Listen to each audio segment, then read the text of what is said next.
আসসালামু আলাইকুম রহমতুল্লাহ, সকলকে স্বাগত জানাচ্ছি বিজনেস টাইটানের আজকের এই বিশেষ আয়োজনে। আজকের এই দিনটি আমাদের জন্য খুবই স্পেশাল। সর্বপ্রথম আমি মহান রব্বুল আলমিনের দরবারে শুকরিয়া জ্ঞাপন করছি। এই বছর আল্লাহ তাআলা আমাদের প্রচুর শিক্ষার্থীকে তাদের স্বপ্ন ছুঁয়ে দেখার যে সফলতা, সেই সফলতা দান করেছেন। আপনারা অনেকেই ইতোমধ্যেই জানেন যে আমাদের বিজনেস টাইটানের একজন শিক্ষার্থী তাসনিম রেজা তোহা গতকাল জগন্নাথ বিশ্ববিদ্যালয়ের সি ইউনিটে, অর্থাৎ ব্যবসায় শাখা বাণিজ্য ইউনিটে ফার্স্ট হয়েছে। সো আজকে তাকে নিয়েই আমাদের এই আয়োজন। আমরা শুনবো তার সফলতার গল্প, তার অনুভূতি, কিভাবে সে ঢাকা বিশ্ববিদ্যালয়, জগন্নাথ বিশ্ববিদ্যালয় সহ বাংলাদেশের স্বনামধন্য সবগুলো বিশ্ববিদ্যালয়ে এত ভালো রেজাল্ট করছে। আমাদের সাথে ইতোমধ্যেই যুক্ত হয়ে গিয়েছে আমাদের শিক্ষার্থী তোহা। তোহা, আশা করছি তুমি আমাকে শুনতে পাচ্ছ। জি ভাইয়া। ওকে। সো আমি প্রথমেই তোমার কাছে যেটা জানতে চাইবো সেটা হলো আহ, ঢাকা বিশ্ববিদ্যালয়ের যে লাইভ ছিল, আমাদের যে যে শিক্ষার্থীরা ঢাকা বিশ্ববিদ্যালয়ে টপ রেজাল্ট করেছিল তাদেরকে নিয়ে আমরা একটা লাইভ করেছিলাম। সেখানেও তুমি উপস্থিত ছিলে। তখন তোমার ঢাকা বিশ্ববিদ্যালয় জয় জয় করার যে অনুভূতি সেটা আমরা শুনতেছিলাম।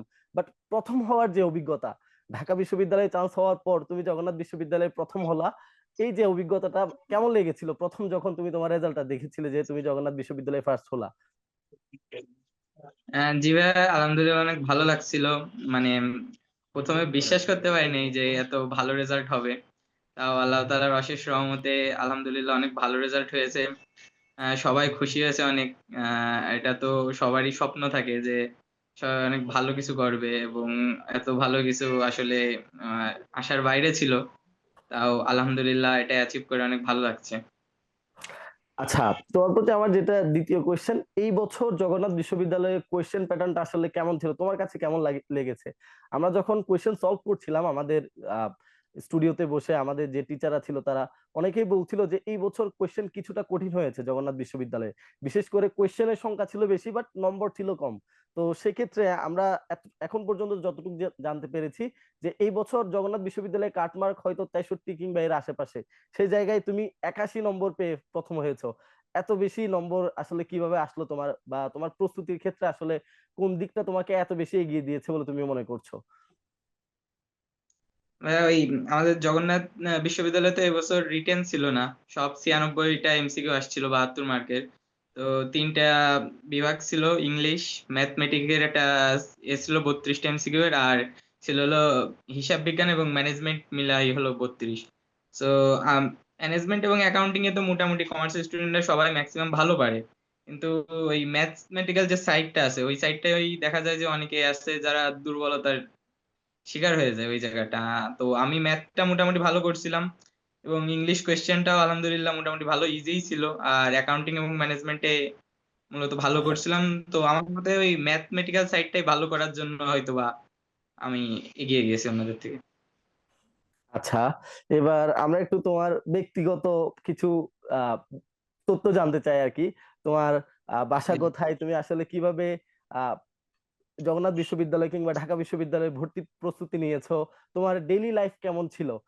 আমাদের যারা আগামী বছরগুলোতে পরীক্ষা দিবে, বিশেষ করে এইচএসসি 26 ব্যাচের শিক্ষার্থীরা, তাদের সবারই জানার ইচ্ছা থাকে যে বিভিন্ন বিশ্ববিদ্যালয়ে যারা টপার হয়, যারা বিশেষ করে ফার্স্ট হয়, তারা আসলে কিরকম পড়াশোনা করে। তুমি অনেক সময় হয়তো ফেসবুকে দেখবা যে যারা বিশেষ করে যারা টপার হয় আর কি, অনেকগুলো রুটিন ভাইরাল হয় যে শুধু বাথরুমে যাওয়ার জন্য, ঘুমানোর জন্য বা নামাজ পড়তে যাওয়ার জন্য সময় তারা বাকি রাখতো, বাকি পুরাটা সময় পড়াশোনায় দিত। তো সেক্ষেত্রে আসলে তোমার রুটিনটা কেমন ছিল, একটু যদি বলতে আমাদের, বিশেষ করে আমাদের জুনিয়র যারা শিক্ষার্থী আছে তাদের জন্য।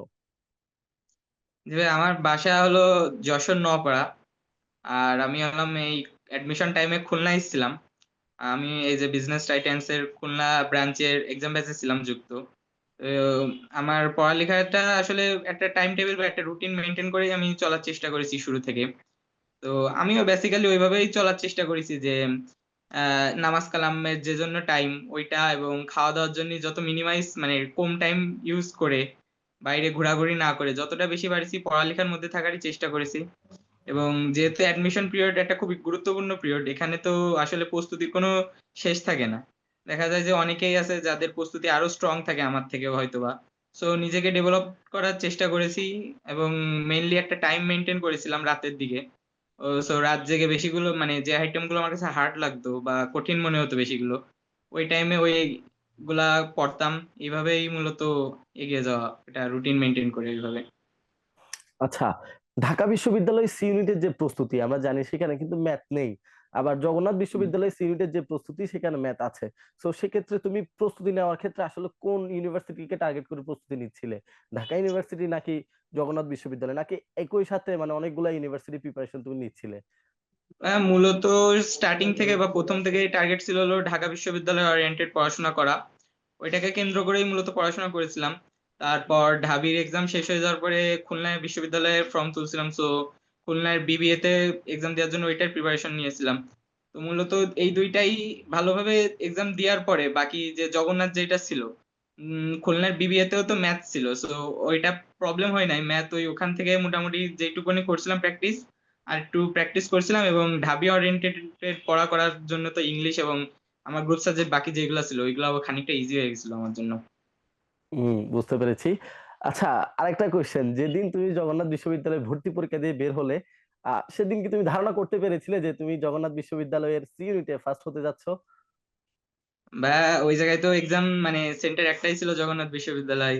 তো ওই জায়গায় যে এক্সাম দিয়েছিলাম, এবং ওই জায়গায় আসলে ওই দিন তো অনেক স্টুডেন্টরাই এসেছিল, ঢাকা, চট্টগ্রাম প্লাস রাজশাহী বিভিন্ন জায়গা থেকে স্টুডেন্টরা আইছিল।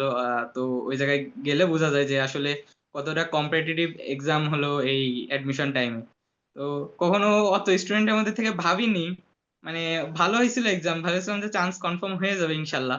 কিন্তু এত ভালো রেজাল্ট হবে ওই সময়টা আসলে কল্পনা করতে পারি নাই।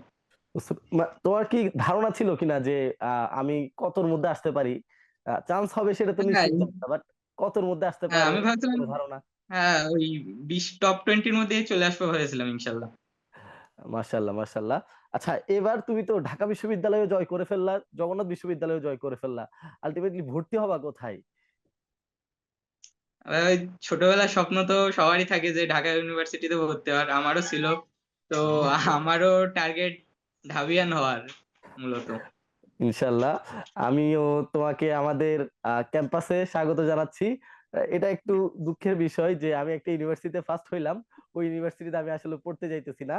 ওকে, এবার আমরা হচ্ছে তোমার অ্যাডমিশন জার্নিতে আসলে বিজনেস টাইটান কিভাবে তোমাকে হেল্প করছে, তুমি প্রথম আসলে বিজনেস টাইটান সম্পর্কে কোথায় জানতে পারলে, এইগুলো নিয়ে একটু জানতে চাই তোমার কাছে। জি ভাই, বিজনেস টাইটান সম্পর্কে আমি প্রথমে অনলাইনে ফেসবুকে জানতে পেরেছিলাম, এবং বিজনেস টাইটানের এক্সাম ব্যাচের সাথে আমি যুক্ত ছিলাম। এবং এখানকার যে এক্সাম ম্যাক্সিমাম গুলোই আমি অ্যাটেন্ড করেছি, এবং লাস্টে ঢাবি ওরিয়েন্টেড বা বিভিন্ন যেসব বিশ্ববিদ্যালয় ওরিয়েন্টেড আগে এক্সাম হতো মডেল টেস্ট গুলো ওইগুলো দিয়েছি। আলহামদুলিল্লাহ, আপনাদের যে প্রশ্ন, এই প্রশ্নগুলো খুবই স্ট্যান্ডার্ড মানের ছিল, এবং সেইগুলো আসলে খুব হেল্পফুল ছিল আমার জন্য, যে আমি এই যে কিভাবে প্রিপারেশন নেব সেই অনুযায়ী ওইভাবে। তো হ্যাঁ, ওইভাবেই ছিলাম। আচ্ছা, এবার কিন্তু আমাদের বিজনেস টাইটালে যারা এক্সাম ব্যাচে ভর্তি হয়েছিল তাদেরকে আমরা সুযোগ দিয়েছিলাম আমাদের অনলাইন যে ক্লাসগুলো হয়, বিশেষ করে আমাদের রেকর্ডেড ক্লাসগুলা শেষের দিকে জগন্নাথ বিশ্ববিদ্যালয়ের জন্য আমাদের কিন্তু কিছু রেকর্ডেড ক্লাস একদম 6টা, আমার যতটুকু ধারণা মেবি আমরা টোটাল 6টা রেকর্ডেড ক্লাস দিয়েছিলাম। পরবর্তীতে আবার ওইগুলা লাইভেও হয়েছিল, বিশেষ করে ম্যাথের জন্য। ওই ক্লাসগুলো আসলে তোমাকে জগন্নাথ বিশ্ববিদ্যালয়ের প্রস্তুতির ক্ষেত্রে কতটুকু হেল্প করছে?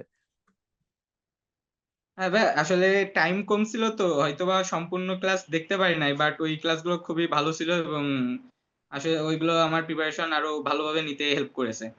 মানে আচ্ছা, ম্যাথ তো ওইভাবে ইজি না, ম্যাথের যে টার্ম গুলো থাকে তাড়াতাড়ি বোঝার জন্য একটা দরকার হয়। তো ওইগুলো হেল্পফুল ছিল অনেক।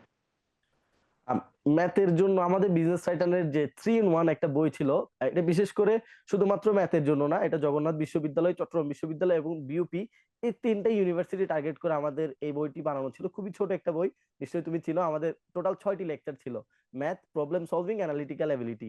এই বইটি তোমাদেরকে আমরা একদম শেষের দিকে প্রোভাইড করার চেষ্টা করেছিলাম, বিশেষ করে জগন্নাথ বিশ্ববিদ্যালয়ের আগে আগে। এই বইটি কি তুমি পড়ে শেষ করতে পেরেছিলে কিনা, বা যতটুকু পড়তে পেরেছিলে এখান থেকে কি পরীক্ষায় কমন ছিল কিনা তোমার?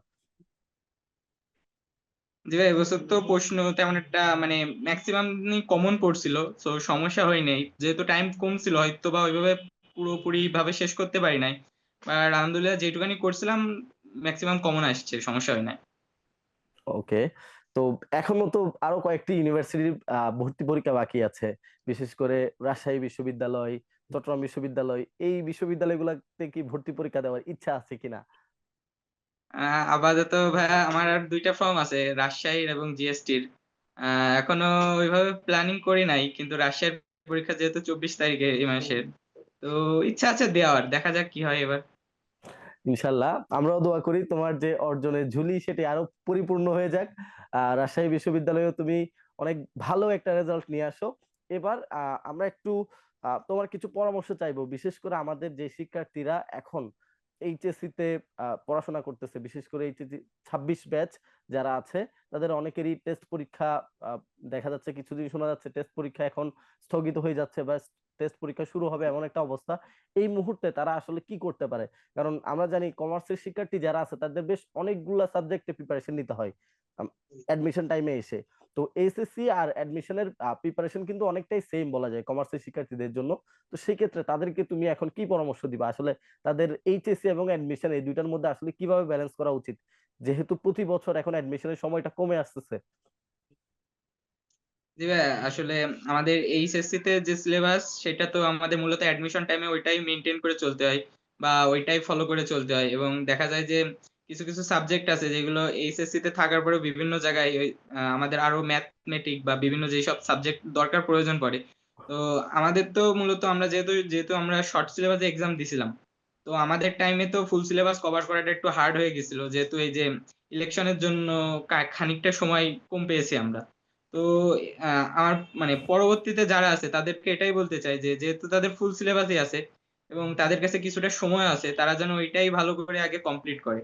কারণ যদি তাদের বেসিক ক্লিয়ার থাকে, বেসিক ক্লিয়ার থাকলে অ্যাডমিশন টাইমে অতটা প্রবলেম হয় না। কিন্তু আসলে বেসিক যদি ক্লিয়ার না থাকে তাহলে ভবিষ্যতে ওইটা নিয়ে অনেক সাফার করতে হয়। দেখা যায় যে অনেক ইজি জিনিসও আমি পারতেছি না, এবং অ্যাডমিশন তো অনেক কম্পিটিটিভ হয়। যেহেতু আমি পারতেছি না, তার মানে আমি আসলে অনেক পিছিয়ে যাচ্ছি এবং অন্যরা আসলে অনেক এগিয়ে যাচ্ছে। এর জন্য ইন্টার থেকেই আসলে আমাদেরকে এই লেভেল থেকেই সেই বেসিকটাকে ক্লিয়ার রাখতে হবে, যাতে করে আমি অ্যাডমিশনে ভালোভাবে যেতে পারি। এবং একটা প্রপার গাইডলাইন মেনটেন করলে বা একটা প্রপার স্ট্র্যাটেজি করলে আমরা অবশ্যই ভালো করতে পারবো। আচ্ছা, সি ইউনিটে তুমি তো বেশ অনেকগুলো ইউনিভার্সিটিতে অ্যাডমিশন টেস্ট দিলে, তোমার কাছে আসলে কোন সাবজেক্টটা বা কোন জিনিসটা সবচেয়ে বেশি চ্যালেঞ্জিং মনে হয়েছে, যেটা থেকে একজন শিক্ষার্থীকে এই এইচএসসি লেভেল থেকেই কাজ করা উচিত? বা আসলে আমরা কমার্সের স্টুডেন্টরা মোটামুটি গ্রুপ সাবজেক্টে একটা ভালো পারফরমেন্স দিতে পারলেও দেখা যায় যে বাংলা অথবা ইংলিশ এই দুইটাই আমাদের উইকনেস হয়ে দাঁড়ায়। এবং কিছু কিছু ক্ষেত্রে যে ম্যাথ আছে, ম্যাথটা আমাদের জন্য উইকনেস হয়ে দাঁড়ায়। অনেকেই আছে যে বাকি সাবজেক্ট গুলো ভালো পারফরমেন্স করলেও ইংলিশে খুব খারাপ হওয়ার জন্য দেখা যায় তার হয়তোবা চান্স হয় না বা বিভিন্নভাবে তারা মেরিট পিছিয়ে যায়। এজন্য আমার মতে এই ইন্টার লেভেলের থেকে যে ইংলিশের যে বেসিকটা আছে, অথবা ইংলিশ বা বাংলা গ্রামারের যে বেসিকটা দরকার, এগুলা করলে বেটার হয়, সবচেয়ে ভালো। আচ্ছা, ভোকাবুলারি আমরা জানি সি ইউনিটে মুখস্থ যে পার্ট গুলো ইংলিশে বিশেষ করে, ওইগুলা ইংলিশে না শুধু বাংলাতেও দেখা যায় বিভিন্ন ধরনের মুখস্থ পার্ট আছে যেগুলো আসে। তো মুখস্থ পার্ট গুলো আসলে এইচএসসি লেভেল থেকে আসলে কিভাবে পড়তে পারে যারা ভবিষ্যতে পরীক্ষা দিবে তাদের জন্য? যে আমাদের যে ইংলিশ বইটা আসছিল, ইংলিশ ফর টুডে, যে বোর্ড বইটা, ওখান থেকেই তো দেখা যায় মূলত কোয়েশ্চেন আসে ওই প্যাসেজের থেকে, বা যে স্টোরি বা পোয়েমস থাকে ওই জায়গা থেকেই মূলত কোয়েশ্চেন গুলো আসে। তো একেবারে অ্যাডমিশন টাইমে এসে ভোকাবুলারি ওইভাবে রপ্ত করাটা খানিকটা প্রেসারের জন্য হয়ে যায় বা হার্ড হয়ে যায়। তো আমরা যদি এই ইন্টার বা এই যে এইচএসসি লেভেল থেকেই শুরু করি, অল্প অল্প করে বেসিকটাকে হালকা করে বা অল্প অল্প করে রপ্ত করার চেষ্টা করি, তাহলে এই অ্যাডমিশন ফেজে এসে ওইটা আর প্রবলেম হয় না। না হলে একসাথে অনেক কিছু মুখস্থ করতে গিয়ে অনেক সময় ডিফিকাল্টিস ক্রিয়েট হয়ে যায়। এজন্য হয়তো ভাই এখন থেকেই ভালো করে, বাকি যারা আছে তারা যদি এখন থেকেই শুরু করে, তাহলে তাদের জন্য সেটা ইজি হয়ে যাবে অনেকটা।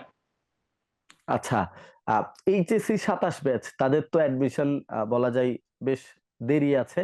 তাদের এই মুহূর্তে জি। আসলে তাদের করণীয় কি, তাদের উদ্দেশ্যে তুমি কি বলতে চাইবে?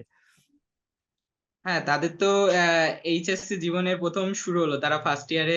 তাদের কাছে যেহেতু সময় আছে, এবং তারা তো আমাদেরকে দেখতেই পাচ্ছে বা যে আমরা কিভাবে এ পর্যন্ত এসেছি বা কিভাবে তাদের জন্য এটাই পরামর্শ থাকবে যে তারাও যেন তাদের ভিত্তিটা ভালোভাবে করতে পারে। তাদের ভিত্তি ভালো থাকলে অবশ্যই তারা এই লেভেলে এসে অনেক ভালো কিছুই করতে পারবে।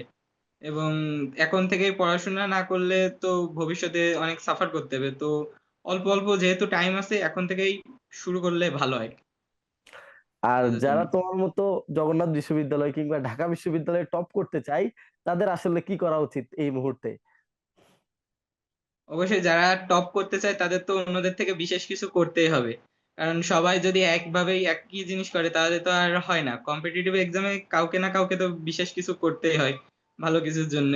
এজন্য সবাই তো চেষ্টা করবে, কিন্তু নিজে হয়তোবা কোনো একটা সাইড বের করে নিতে হবে। হয়তোবা অন্যরা যে জায়গায় দুর্বল সেই জায়গায় যদি তুমি অনেক ভালো করতে পারো, বা তুমি যদি সেই জিনিসটারে তোমার উইকনেস কে টাইম দাও, দিয়ে সেইটাকেও যদি তোমার স্ট্রেংথের মতো বানাই ফেলতে পারো, তাহলে অবশ্যই তোমার ভালো হবে। এটাই অন্যদের থেকে তোমার ডিফারেন্স করে দেবে। আহ আমরা বিজনেস সেক্টরে যারা সি ইউনিটের শিক্ষার্থীরা ভর্তি হয় তাদেরকে শুরু থেকেই চেষ্টা করি বাংলা এবং ইংরেজিতে এমন ভাবে প্রিপারেশন নেয়ার, যাতে করে সে যে কোনো ইউনিভার্সিটিতে আসলে বাংলা ইংরেজি কভার করে ফেলতে পারে।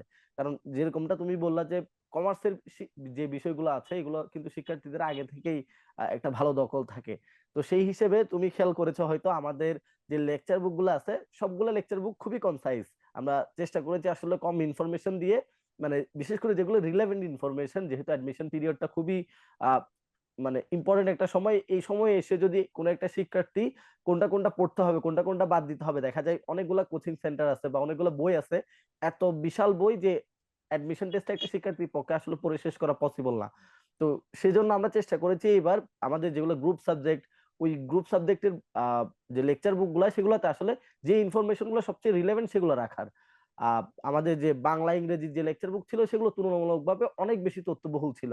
তো এটা আমাদের করার পেছনে যে মূল মোটিভটা ছিল সেটা হচ্ছে একজন শিক্ষার্থী, কমার্সের শিক্ষার্থী, সে কিন্তু অনেক সময় বি ইউনিটে পরীক্ষা দেয়, যে সে বিভাগ পরিবর্তনে অনেক সময় পরীক্ষা দেয়, দেখা যায় সে অন্যান্য ইউনিভার্সিটিতেও পরীক্ষা দিচ্ছে, দেখা যাচ্ছে ঢাকা ইউনিভার্সিটিতে প্যাসেজ আসতেছে না, বাট অন্য যে কোনো একটা জায়গায় দেখা যাচ্ছে টেক্সট বুক থেকে কোশ্চেন চলে আসতে পারে। তো সেই হিসেবে আমরা আমাদের বাংলা ইংলিশ যে লেকচার বুক গুলো সেগুলো একটু বড় আকারে তৈরি করেছিলাম। তো বাংলা ইংরেজির যে প্রস্তুতি বা আমাদের লেকচার বুক পড়ে আসলে তুমি অন্যান্য ইউনিভার্সিটি গুলাতে আসলে কিরকম কমন পাচ্ছো বা কিরকম হেল্প হয়েছে তোমার ওভারঅল? যে মূল বইটার উপর মডিফাই করে যেটা মানে বইটা ছিল, ওই বইগুলা পড়লে তো অবশ্যই হেল্পফুল হবে। এবং কেউ যদি ওইগুলা ভালো করে পড়ে, বা মূল বইটাকেও যদি কেউ ভালো করে মডিফাই করে পড়ে, তাহলে তো তার জন্য আসলে সেটা খুব একটা বড় প্লাস পয়েন্ট হয়ে যাবে। এবং সেইগুলো অনেক হেল্পফুল থাকে, এবং ম্যাক্সিমাম টাইমই দেখা যায় যে বিগত বছরের এ, থেকে বলেন আর এই বছর বলেন, এই জায়গা থেকেই মূলত কমন গুলা চলে আসে। তো কেউ যদি এগুলা ভালো করে পড়ে, অবশ্যই তার জন্য ভালো ফল হবে সেটা। হ্যাঁ।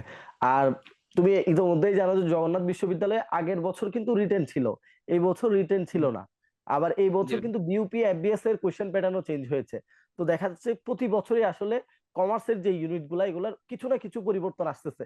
তো শিক্ষার্থীরা এমন অনেক শিক্ষার্থী আমি দেখেছি এই বছর যে কিছুদিন পর ওর পরীক্ষা জগন্নাথ বিশ্ববিদ্যালয়ে, সে এখনো জানে না জগন্নাথ বিশ্ববিদ্যালয়ে রিটেন আসবে কিনা বা কোন কোন সাবজেক্টে পরীক্ষা দিতে হয়। তো দেখা যায় সি ইউনিটের শিক্ষার্থী যারা, তারা দেখা যায় অনেক সময় মিসগাইডেড হয়ে যায়। দেখা যাচ্ছে কোনো একটা সিনিয়র থেকে পরামর্শ নিল বা অন্য যে কোনো একজন ভাই থেকে পরামর্শ নিল যিনি হয়তো ইউনিভার্সিটি পড়তেছে না বা ওই পরিমাণ ওনার কাছে ইনফরমেশন নাই। তো সি ইউনিটের শিক্ষার্থীকে অনেক সময় মিসগাইড করে ফেলে। তো অ্যাডমিশনের যে সময়টা কম্পিটিটিভ যে সময়, এই সময় সঠিক গাইডলাইন পেয়ে চান্স পাওয়ানোর জন্য বিজনেস টাইটানকে আসলে তুমি তোমার জুনিয়রদের রেফার করবে কিনা, যেহেতু তুমি জগন্নাথ বিশ্ববিদ্যালয় বাংলাদেশের অন্যতম স্বনামধন্য একটা বিশ্ববিদ্যালয়, এরকম একটা বিশ্ববিদ্যালয়ে প্রথম স্থান অর্জন করেছো, পাশাপাশি ঢাকা বিশ্ববিদ্যালয়ের টপ র্যাঙ্ক করেছো তুমি, তোমার কাছে অনেক, তোমার কলেজের তোমার এলাকার আরো বিভিন্ন সারা বাংলাদেশ থেকে এখন আমাদেরকে দেখছে অনেকেই তোমার কাছে জানতে চাইবে যে আসলে ভালো একটা গাইডলাইন এবং ভালো একটা প্রিপারেশনের জন্য তারা কোথায় ভর্তি হইতে পারে। তো সেই ক্ষেত্রে তাদের তুমি কি পরামর্শ দিবা? যে আমি তো বিজনেস টাইটানে এক্সাম বেসেছিলাম, সো ওদের প্রশ্ন দেখেছি স্ট্যান্ডার্ড মানেরই ছিল। তো কেউ যদি নিজেকে যাচাই করতে চায়, অবশ্যই আপনাদের এর সাথে যুক্ত হতে পারে। কারণ নিজেকে যাচাই করে ভালোভাবে প্রিপারেশন নিয়েই তো কাউকে এরকম একটা বড় কম্পিটিটিভ এক্সামে যুক্ত হতে হবে, বা এই এমন একটা কম্পিটিটিভ এক্সামে তারাকে অংশ নিতে হবে। এর জন্য অবশ্যই কেউ যদি নিজেকে যাচাই করতে চায় বা ভালো কিছু করতে চায়, অবশ্যই যুক্ত হতে পারে সেটা। আহ সামনাসামনি থাকলে আরো বেশি ভালো লাগতো। এত বড় একটা সাফল্য আসলে, আহ তুমি দাঁড়িয়ে আছো একটি ক্যামেরার পেছনে, আমি দাঁড়িয়ে আছি আরেকটি ক্যামেরার পেছনে, মিষ্টি মুখ করা গেলে আরো বেশি ভালো লাগতো। আশা করছি তোমার যে মা বাবা সবাই অনেক বেশি খুশি ফ্যামিলির। তো ইনশাল্লাহ ঢাকা আসলে, যেহেতু ঢাকা ইউনিভার্সিটিতে ভর্তি হইতেছো, তোমার মা বাবা তুমি সবাই একসাথে ঢাকা আসলে আমরা অনেক বেশি এনজয় করব, একসাথে মিষ্টি মুখ করব। তোমার জন্য অনেক অনেক দোয়া থাকবে। পরবর্তী যে বিশ্ববিদ্যালয়ের পরীক্ষাগুলো হচ্ছে বা হবে তোমাদের, ওইগুলাতে যাতে আরো ভালো ভালো রেজাল্ট করতে পারো, আরো সাফল্য অর্জন করতে পারো, সেই দোয়া করি তোমার জন্য। সর্বশেষে তোমার কি কিছু বলার আছে কিনা আমাদের বিজনেস টাইটানে যারা তোমাকে দেখছে তাদের উদ্দেশ্যে?